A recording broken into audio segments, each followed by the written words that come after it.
इसरो ने एक बार फिर से सबको चौंका के रख दिया है। एक बहुत ही मेजर ब्रेक थ्रू किया गया है इसरो के द्वारा, जिसमें कि उन्होंने भारत का पहला जो 3D प्रिंटेड रॉकेट इंजन है उसको बना भी लिया है और उसको सक्सेसफुली टेस्ट भी कर लिया है।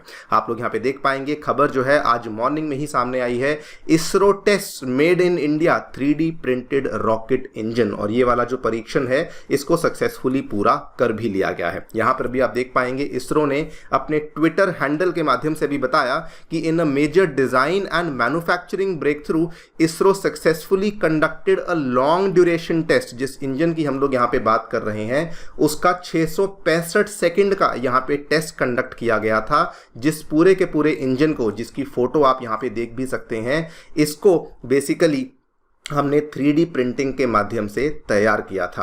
एंड वैसे तो इसरो ने बताया है कि इसमें सबसे बड़ी अचीवमेंट यहाँ पर जो देखने को मिली है वो ये है कि इंजन को बनाने में जो समय लगेगा वो 60% से कम हो जाएगा और जो इसमें मेटल कंज्यूम होगा इस पूरे इंजन को बनाने में वो 97% से कम हो जाएगा। लेकिन जो सबसे बड़ी अचीवमेंट मैं पर्सनली मानता हूँ कि इस इंजन को बनाने में हमें देखने को मिली है वो है इस इंजन की कॉस्ट। अगर हम लोग इस इंजन की बात करें जो कि इसरो ने PSLV के इंजन को यहां पे तैयार किया है, टोटल खर्चा जो अभी तक इंडिया को आता था PSLV को बनाने में वो लगभग 240 करोड़ का एक अपर लिमिट का खर्चा आता था। इसरो का ये कहना है 3D प्रिंटिंग के बाद हम लोगों की जो ये कॉस्ट है ये 80% कम हो जाएगी, यानी कि मात्र 48 से 50 करोड़ में हम लोग एक नया PSLV का पूरा रॉकेट यहाँ पे तैयार कर सकते हैं। और यहीं पर अगर आप इसकी तुलना करते हैं दूसरे देशों के साथ, नासा जो कि जनरली अपने रॉकेट लॉन्चेस के लिए फैल्कन 9 का इस्तेमाल करता है,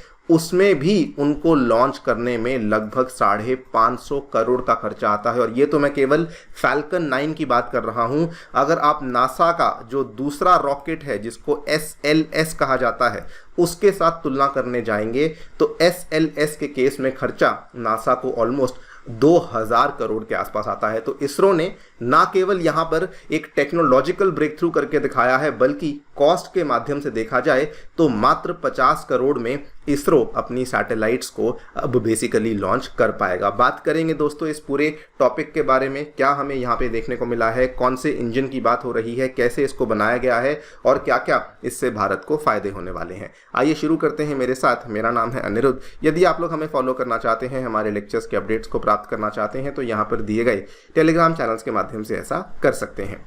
आगे बढ़ने से पहले बताना चाहूँगा, कल यानी कि 12 मई को सुबह 9 बजे अनअकैडमी आपके लिए कंडक्ट कर रहा है हमारा सबसे बड़ा स्कॉलरशिप टेस्ट। अगर आपने इस टेस्ट में अभी तक एनरोल नहीं किया है, अभी एनरोल कीजिए। अगर आप इसमें अच्छे मार्क्स लेकर आते हैं तो आपको अनअकैडमी के ही जो बैचेज हैं उसमें स्कॉलरशिप्स जीतने का मौका मिलेगा और साथ में कई सारे इनाम जीतने का मौका भी मिल सकता है।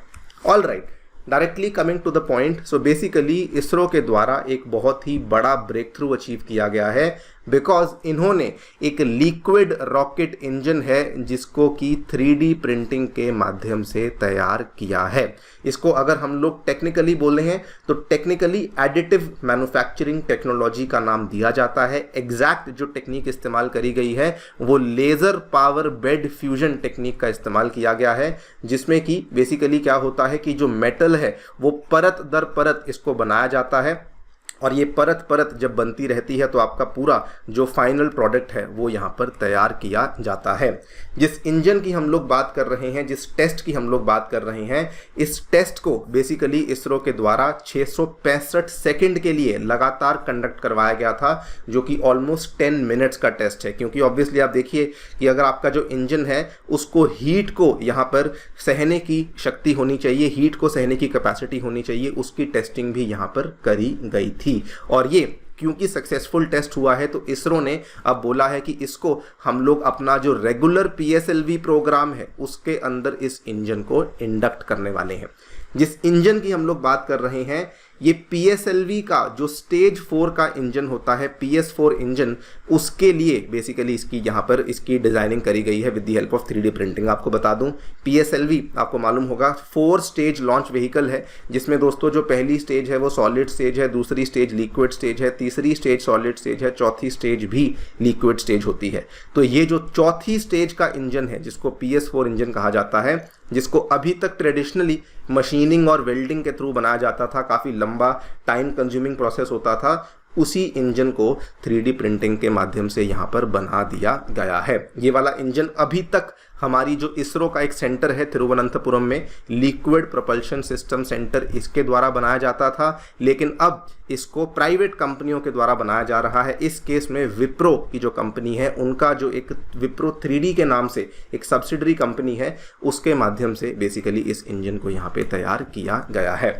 सवाल ये आता है कि हम लोग आखिरकार 3D प्रिंटेड इंजन्स को क्यों अडॉप्ट करने की कोशिश कर रहे हैं। सबसे बड़ा रीज़न यहाँ पर यही है। देखिए, टोटल अगर आप इस इंजन को बनाने जाते हैं तो जनरली अभी तक आपको 14 पार्ट्स लगते थे इंजन को बनाने में, लेकिन अब आप एक सिंगल पीस में इस इंजन को असेंबल कर सकते हैं।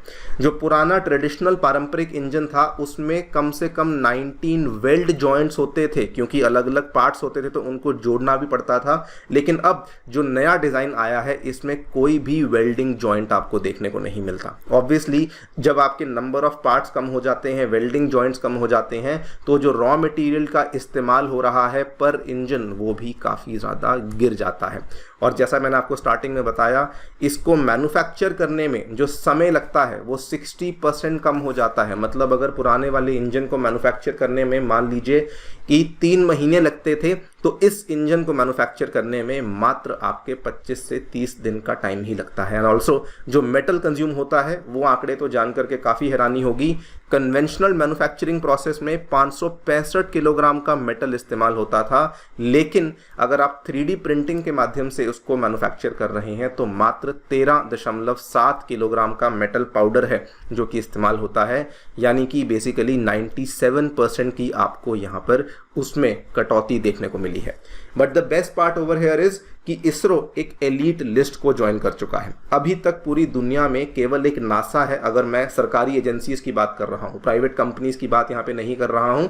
अगर मैं केवल कंट्रीज की बात कर रहा हूँ तो अमेरिका का नासा है, जो कि रिसेंटली आज से 4-5 महीने पहले उन्होंने अपने 3D प्रिंटेड रॉकेट इंजन को सक्सेसफुली टेस्ट किया था। और जस्ट पिछले महीने की बात है, चाइना के द्वारा अपने 3D प्रिंटेड रॉकेट इंजन को यहाँ पर लॉन्च किया गया था।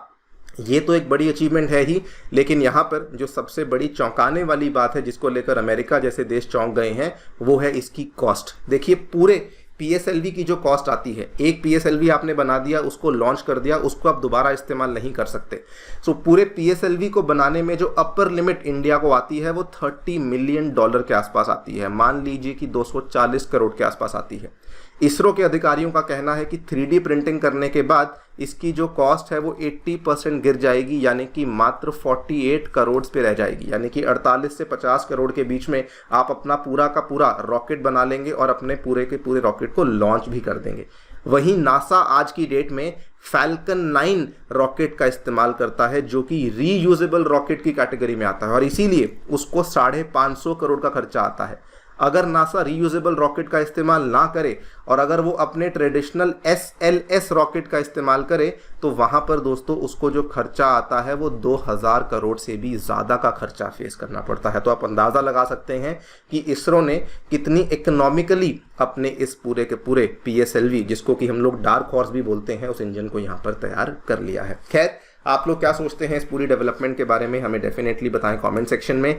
जाने से पहले दोस्तों बताना चाहूँगा कि अनअकैडमी के लर्नर्स ने 2023 के एग्जामिनेशन में बहुत ही शानदार परफॉर्मेंस करके दिखाया है। टॉप 10 में 4 लर्नर्स और पूरी लिस्ट में 315 से भी अधिक लर्नर्स ऐसे हैं जो कि अनअकैडमी के साथ जुड़े हुए थे। अगर आप भी अपनी तैयारी हमारे साथ जुड़ करके शुरू करना चाहते हैं तो हमारे सेंटर्स नई दिल्ली के करोल बाग में, मुखर्जी नगर में, उत्तर प्रदेश के प्रयागराज में आ चुके हैं। इन सभी सेंटर्स में 2025 के कोर्सेज तो लॉन्च कर ही दिए गए हैं। कोर्सेज के साथ साथ आपको CSAT, essay राइटिंग, उसके बाद current affairs coverage, interaction with educators, सभी चीज़ें यहाँ पर अवेलेबल करवाई जाती हैं। फिर भी कोई डाउट है तो आप सेंटर्स को विजिट कर सकते हैं या फिर नीचे दिए गए फ़ोन नंबर्स पर फ़ोन भी कर सकते हैं। Thank you so much for listening.